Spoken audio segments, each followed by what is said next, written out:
Welcome to V2T IELTS Listening Forecast. In this test, you will practice a full IELTS listening forecast with audio, subtitle, and answers designed in the Cambridge exam style. The test includes Part 1 to Part 4, just like the real IELTS exam. Get ready, focus carefully, and good luck with your practice.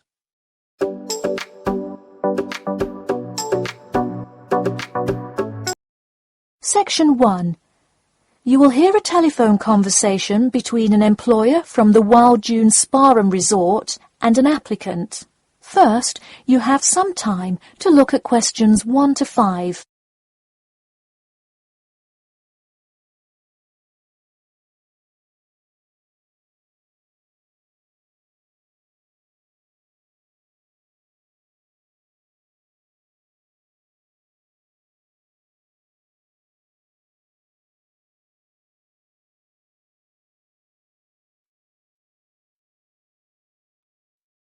You will see that there is an example which has been done for you.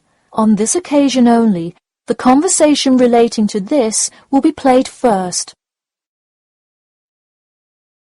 Hello, is this John Murphy? Hi, yes it is. Hi John, this is Ed Heisenberg from the Wild Dune Spa and Resort, calling about your application for our lifeguard position. Do you have a few minutes to talk? Yes, absolutely. The employer says that he is calling about the application for their lifeguard position. So, lifeguard has been written in the space. Now we shall begin.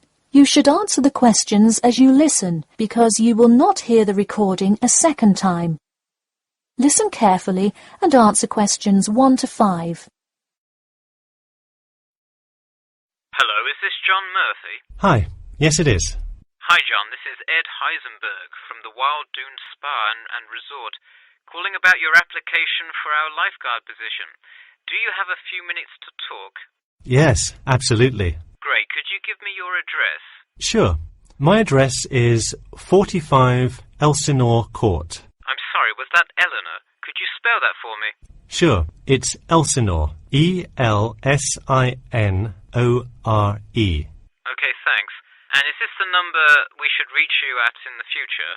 099885767? No, that's my home phone. But let me give you my mobile number instead. 077 896 245. Call me on that one. Okay, I'll make a note of that. Could you tell me your availability? Sure, I'm usually available during afternoons or weekends.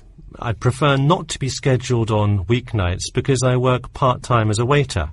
That shouldn't be a problem, since we don't stay open very late anyway. And do you have any other employment experience? Yes, I've worked at a few other places. I was the baseball coach at Richmond High School last season. I see. And do you have any other experience that you would like us to note on your application? Yes. Last year I worked at the beach as a rescue diver. Rescue diver? That sounds intense. Well, it's really just like being a lifeguard, except in the ocean instead of pool. So kind of like being a lifeguard at the world's largest pool. I see. Before you hear the rest of the conversation, you have some time to look at questions 6 to 10.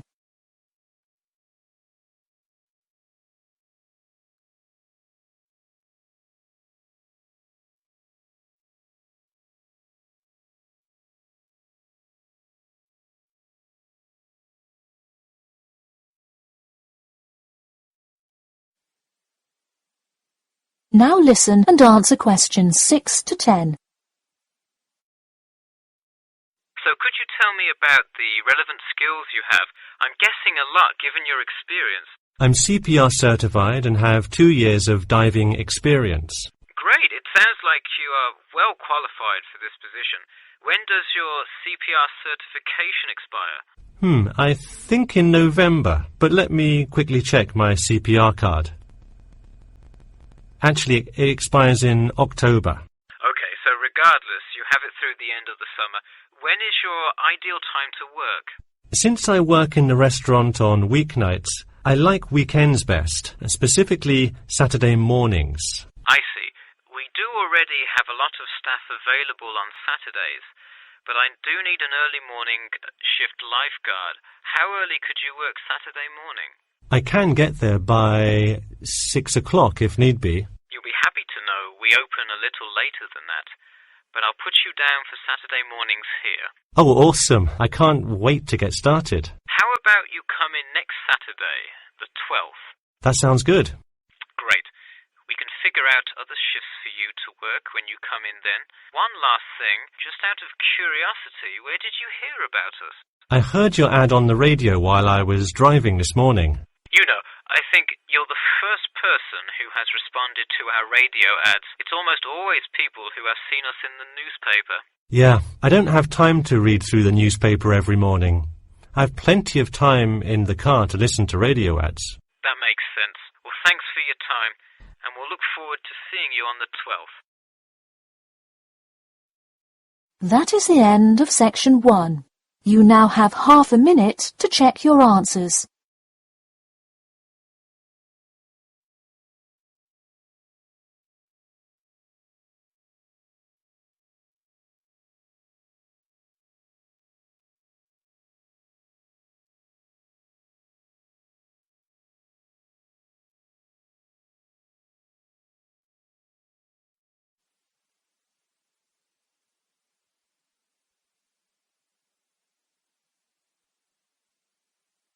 Now turn to section 2.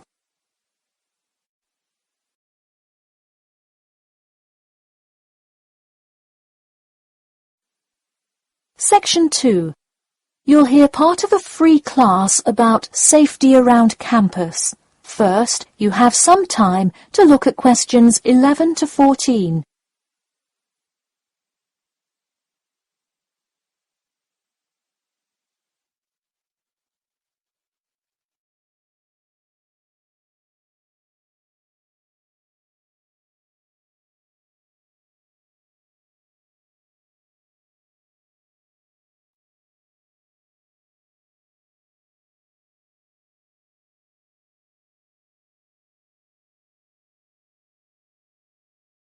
Now, listen carefully and answer questions 11 to 14. Good evening. I'm Geoffrey Miller from the University of Nottingham Student Union, and in this week's free class, Carlos Garcia is going to tell us about safety around campus. Over to you, Carlos. Thank you, Geoffrey, and thank you all for your attendance today. Also, I'd like to thank the Student Union here at the university for organising this lecture. Well, I've been serving and protecting the City of Nottingham for over 20 years now as a member of the police department. Does anyone know what type of crime is the most prevalent on campus? I heard someone say drugs and alcohol. That actually isn't too much of an issue. Violence? Nope. Actually, the biggest thing we worry about here is theft. The nature of crime on Nottingham's campus is quite different from that of the surrounding areas. Crime rates across the East Midlands are very difficult to control. We'd like to see the rate stay the same for this calendar year, but it has been increasing steadily over the past 3 years. On campus, however, I'm happy to say that the overall crime rate has fallen this year. You wouldn't think so if you've seen the extremely exaggerated stories in the media. The media has done nothing but cause more concern about crime in our area. Even the crime shows you see today are a little bit far-fetched, but at least viewers know they're not real events. We'd really like to see more factual news articles out there so the public can have a rational sense of the safety level of our society. Before you hear the rest of the talk, you have some time to look at questions 15 to 20.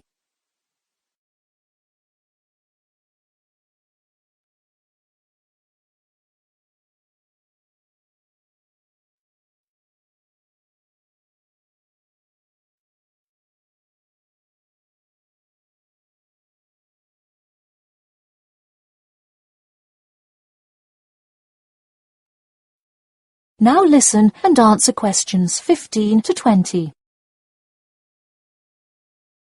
Okay, Let's move on to what to do when you see a crime. Do not get involved if at all possible, and do not draw too much attention to yourself by running away in a conspicuous manner.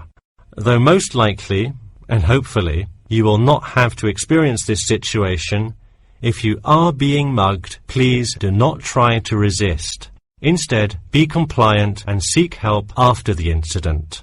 Like I said, though, it is highly unlikely that you will find yourself amidst a crime, but it is important to be prepared should it ever happen. We find that educating students and staff on the correct precautions to take is the best way to increase your safety. Just remember to be smart when you're out late at night and avoid any area or person that looks suspicious. I know it sounds obvious, but I cannot stress this enough.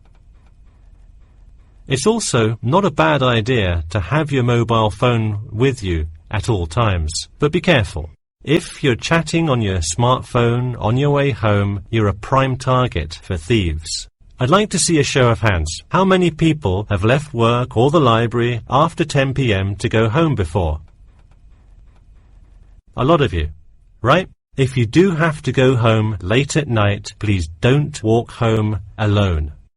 More often than not, there's someone there that will be walking the same direction as you at some point. Walk home with a friend or co-worker. Even if you must use your phone to call someone that's nearby to walk with you, it's always safer to walk home with someone. So when you're walking home, you may feel more comfortable with some sort of self-defense, such as pepper spray. Now, it's your call whether you want to carry something like this or not. However, I absolutely advise against carrying a knife or any other offensive weapon. All too often, they can be used against you if you're disarmed, putting yourself in more danger. For all those interested, the Recreation Centre offers a free self-defense class to all students every Thursday evening. While obviously an introductory self-defense class may not equip you to fight off villains like a regular superhero, it does come in handy sometimes. After taking a self-defense class, you'll surely be more aware of possible dangers and how to deal with them. So hopefully now you have a more complete understanding of the nature of crimes committed on your campus and how to avoid being a victim. I know most students at the University of Nottingham are not the criminal types, but remember that there is no barrier like a wall or something keeping non-students out. There's no army force securing the borders, and I doubt anyone wants it that way. The campus is generally a safe place, but it's not immune to small crimes once in a while. Alright, that's all I have to say for today. Stay safe. That is the end of section 2. You now have half a minute to check your answers.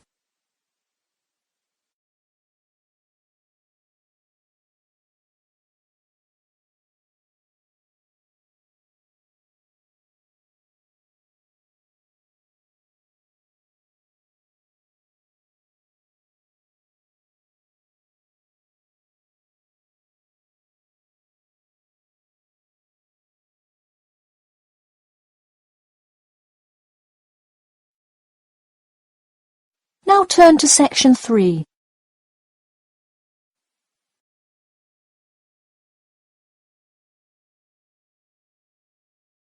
Section 3.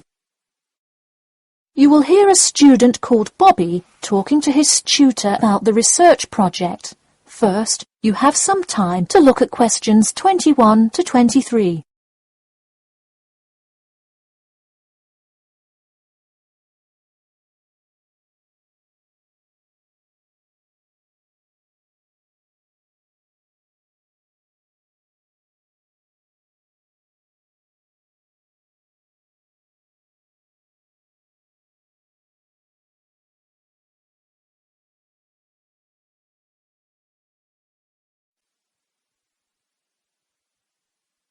Now listen carefully and answer questions 21 to 23. Hi Bobby, go ahead and sit down. Tell me about your research project. Well, I decided to research football and keys for success on a football team. That sounds great. what are the guidelines for the test? Did the teacher talk to you about it in class? No, everything is on a handout that was passed out. It says that the first draft is due at the end of next week, and the second and third are due later on in the month. I don't understand why we have to keep revising and fixing it. Is this assignment really that important? Well, this project is a major requirement for passing 11th grade English and will go on your permanent record. Oh, really? Does that mean it will affect what English level I am placed in next year? Well, not exactly. You need a good grade to move on, but it is your overall grade and teacher recommendation that determines what level of English you are placed in next year. Anyway, tell me about your topic choice. Do you play football? Well, actually, it's because my father loves the sport. He watches it every weekend. Cool. It's a good idea to report on something you're interested in. Before you hear the rest of the talk, you have some time to look at questions 24 to 30.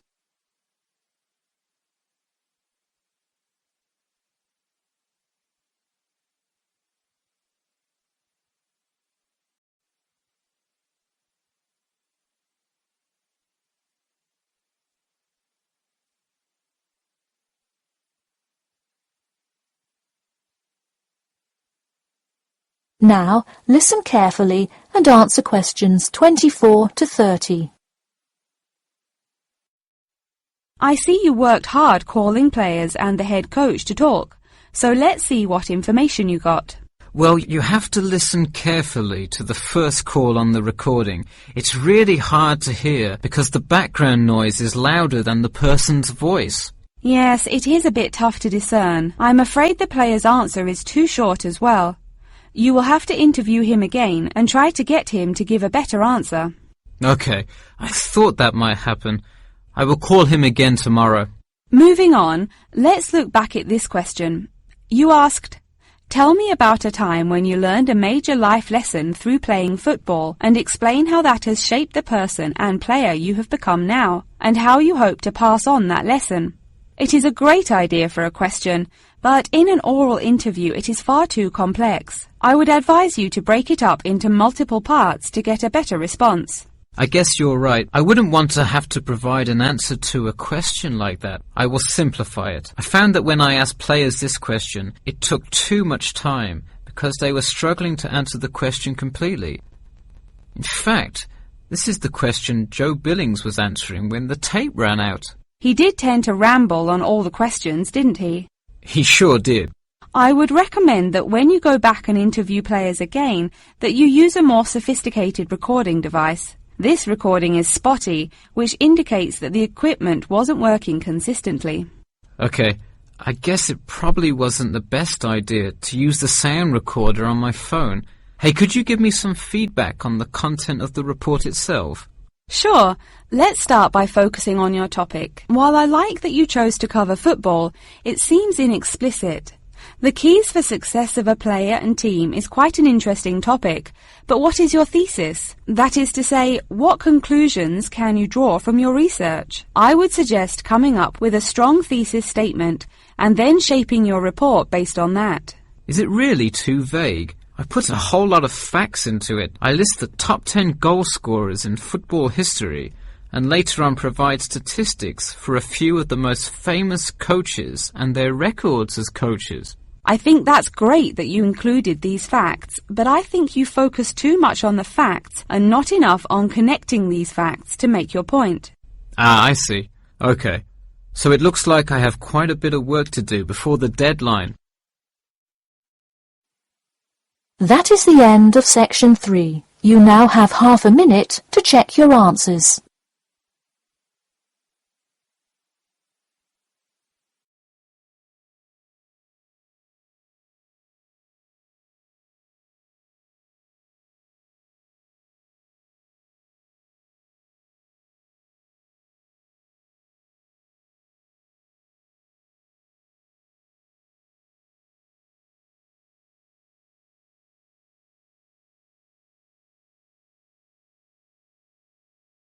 Now turn to section 4.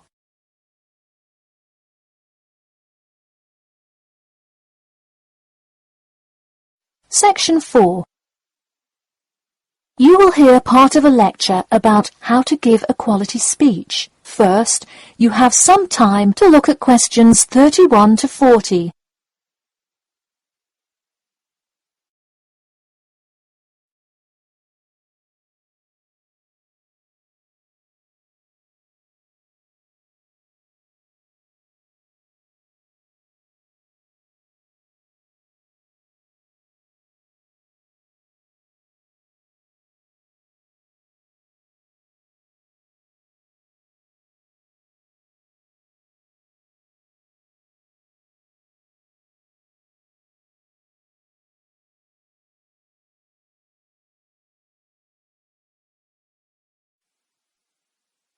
Now listen carefully and answer questions 31 to 40. Good morning. Today I am going to cover the daunting task of giving a quality speech, a thought that makes most of us cringe. In fact, 90% of all people feel nervous about public speaking, about 10% of whom are described as genuinely terrified. Hopefully, when we are finished here today, you all will be in the 10% of the population who do not feel nervous at all. Did you know that lecturers tend to get more nervous if the speech they are giving is an important one? It makes sense, right? You probably wouldn't be nearly as nervous to address your residence hall about the proper use of the recycle and compost bins as you might be if you were asked to give the graduation speech to your entire 5,000 student class. So what is it that makes some people completely comfortable in front of crowds? Some people think that the ability to give a good speech is a gift that others are simply born with. This is almost never the case. Public speaking can be learned with practice. The first most important thing you can do to improve your confidence in delivering a speech is to prepare a quality speech. Honestly, while the content of your speech is relatively important, the audience will really only remember the last sentence you say. It is a good idea to structure the rest of your speech to lead up to this last point to really drive your message home. This is a good way to ensure that your speech is well organized. Once you are confident in the quality of the speech you have written, the rest is just about your stage presence. Let's go through some do's and don'ts of public speaking. First, you want to command the attention of the room. Do not, I repeat, do not proceed with your speech until the audience is paying attention. Even Martin Luther King Jr.'s I Have a Dream speech wouldn't have made any difference in the world without the undivided attention of his audience. To continue with the I Have a Dream example, one of the reasons that MLK was such an effective orator was his ability to speak with passion and engage with his audience. That sort of charisma does not come from reading straight from paper. Don't get me wrong, it is a good idea to write your main ideas down on a note card, sheet of paper or something. But one factor that will consistently lead to a boring, forgettable speech is writing down your entire speech. Do not write your full speech down. If you are constantly reading your paper, you are not making eye contact with your audience, and thus failing to really express the feeling that goes with your ideas. I advise you write 1 or 2 ideas, so if you suddenly draw a blank, you have something to jog your memory. If you've written a good speech that you believe in, those ideas should be sufficient to keep you on track. Once you have those ideas written down, give your speech a few practice runs in front of the mirror, into your sound recorder on your phone, or with a friend before it comes time to address a crowd. That way, you can hear how the ideas come across, make sure there are no abrupt transitions, and find out whether you are talking too fast or too slow. Timing is important. Make sure you time yourself beforehand to see how long your speech is. That is pretty much it. With practice, you'll be able to deliver an expert speech that engages and even maybe inspires your audience. Just remember, speak with emotion. No one wants to listen to someone reading from a script. As I come to a close in my speech, I'll point out that I have employed all of these tips that I have covered. I practiced my speech ahead of time and timed it, and I can even show you my one small index card with just 3 simple bullets on it. It's as easy as that. That is the end of section 4. You now have half a minute to check your answers.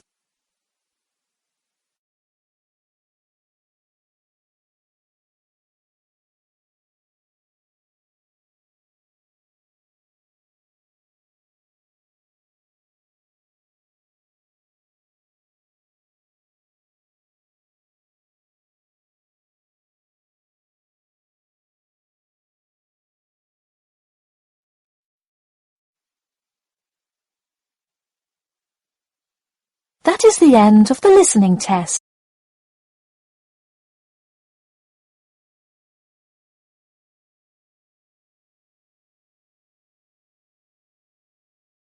That is the end of the listening section. You now have 2 minutes to review your answers before the test automatically moves on to the next section. Please take this time to check your answers carefully. Make sure all your responses are recorded in the correct places, and review your spelling, grammar, and formatting. Once the time is up, the system will take you directly to the reading section. Please remain seated and stay focused. The next section will begin shortly.